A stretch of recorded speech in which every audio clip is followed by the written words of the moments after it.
Hindi ko hinihingi ang sobra-sobra.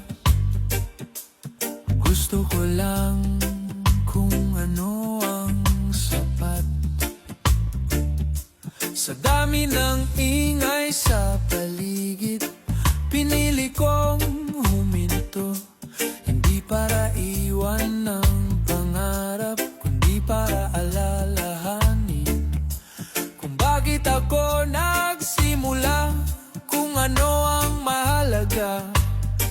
Sa gitna ng lahat ng gusto, may mga bagay palang sapat na. Hindi lahat ng kulang ay kailangang punuin. Minsan sapat na napayapa